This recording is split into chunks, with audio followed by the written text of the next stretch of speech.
পাশে ব্যথা দাও, সব ব্যথা নীরবে সইব,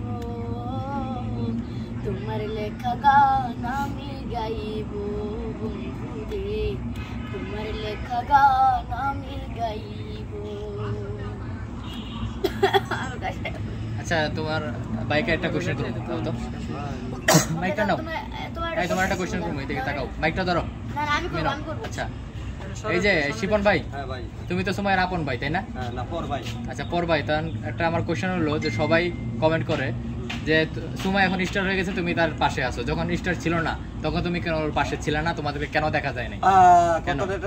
তুমি মাইকটা নিয়ে বলো। তখন ভাই মনে করেন আমি আমার ফ্যামিলি আছে, আমার ফ্যামিলি হলে মনে করেন আমি তখন ভাই আমি দিন মজুরি লোক, কথা দিন এনে দিন খাই। আমার বোনেও মনে করেন আমার কাছ থেকে অনেক দূরে থাকতো, আমিও দূরে থাকতাম। মাঝে মাঝে আসতাম, মাঝে মাঝে দেখি চলে যেতাম, কথা বুঝছেন? মানে বুঝিতাম, মানে স্টেশনের পাশে থাকতো তো, ছোট ছোট ছিল, ছোট ছোট ছেলে যাইতে করি, যাই মনে করেন খেলাধুলা করতো। তোমরা নিজে থেকে ওরা পাঠাও নাই স্টেশনে? না না, আমরা নিজে থেকে পাঠাই নাই, একাই চলে গেতো বন্ধু বান্ধব নিয়ে। হ্যাঁ তখন বন্ধু আমরা বুঝেন না, আমরা যদি সেটা বলে না একসাথে হয় না, কত জায়গায় আমরা ঘুরতে যাই। স্টেশনের পাশে যখন ছিল তখন ফলাফানের লোক যাইতে করি। আর আমার মা যখন ছোট ছিল তখন মনে করেন